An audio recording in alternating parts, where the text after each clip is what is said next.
Hey y'all, it is Thursday, September 12th, 2013, and you are watching Proof Weight Loss Surgery Works with me, Texasdanielle.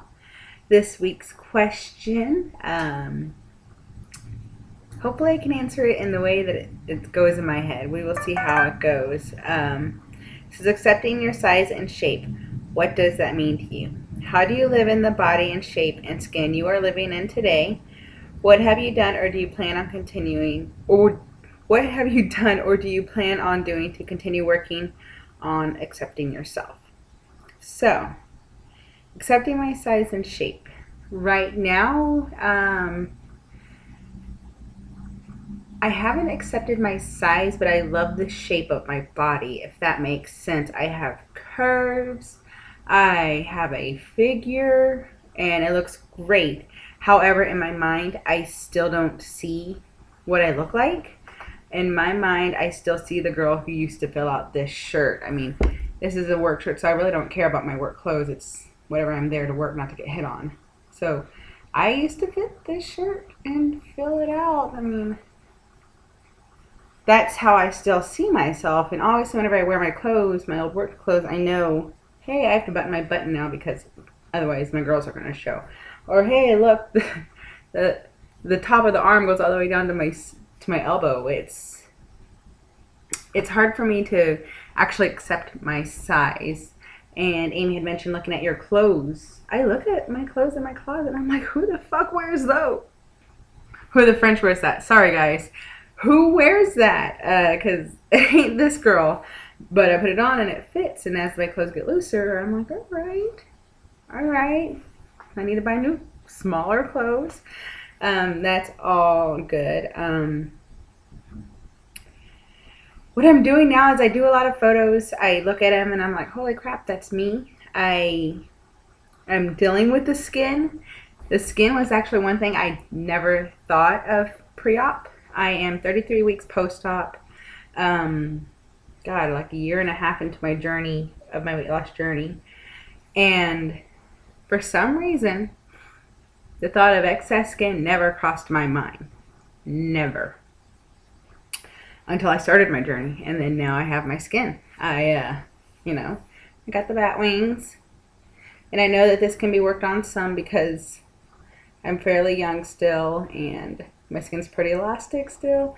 But my theory is I've stretched it out for so many years and so long that it's not going to come back. 100%.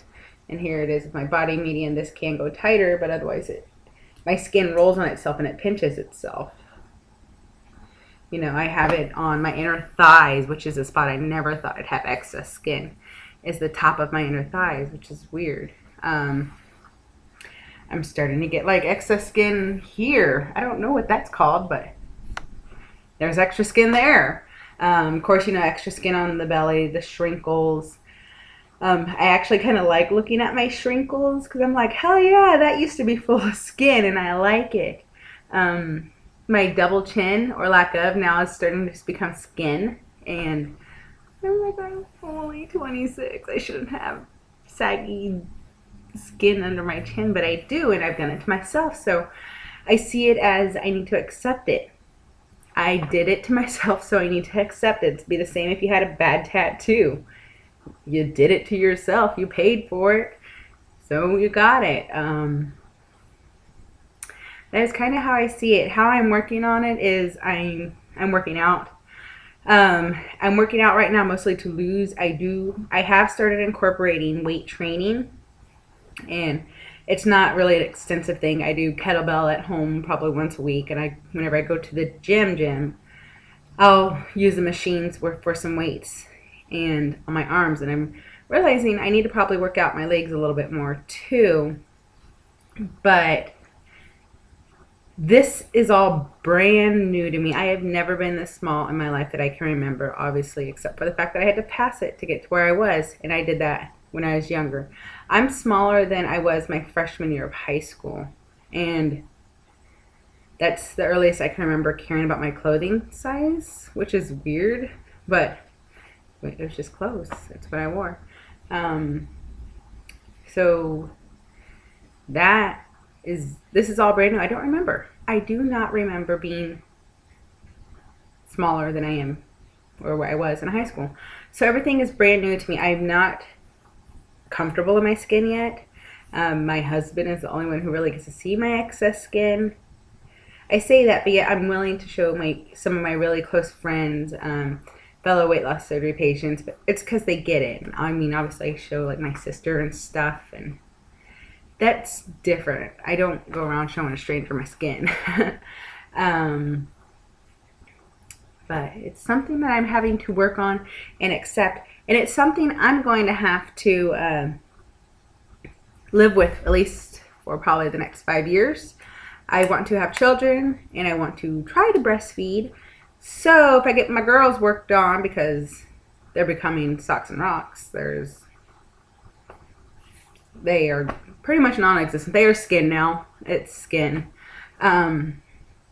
But if I had a breast augmentation, I run the risk of not being able to be a breastfeeding mother. Same thing goes for my stomach. I don't want to have a tummy tuck or a 360 lift. Just have a baby to stretch it out again. It's one of those, because it'll probably be an out-of-pocket expense for me. So it's something I just need to wait, save up for, pray that I can save up for it. And after I'm done having my babies, hopefully I can get it done. I would really love to get my arms done sooner than later. My arms bug me a lot because I work out in tanks and, workout shirts that don't have sleeves. And whenever I can see my arm jiggling over here, that really bugs me, makes me self-conscious. If I'm in a workout class, I am like, no. Especially whenever I look in the mirror and then I'm like, oh dear God. I had no idea that jiggled. So my excess skin bugs me, but I don't let it hold me back at the same time. Whenever I have a nice event to go to, I wear Spanx. I love my Spanx. I love some impressions. I just need something to compress the skin down and keep it there. Like even these pants, they're a little loose. I mean, they're my work pants. They're loose. However, I still have the skin that hangs over, and that's just my bariatric belly, and it's always going to do that unless I'm wearing something underneath. But I spend good money on my compression garments. I'm not going to ruin them in work. So it's one of those, whatever. I view work as I'm going to work, so there's no need to really dress up because I'm already married. There ain't no need to work on getting a ring. So it is what it is. But one thing that has helped me, the one thing that has helped me through my whole excess skin issues, whenever I get really down, I have a friend of mine. And this was like in my pre-op stage, guys. I was probably only 50 pounds down then. And I was saying my skin bugged me so much.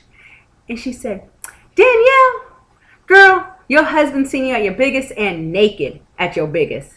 She's like, he loves you for who you are, and as long as you look good in your clothes, it doesn't matter.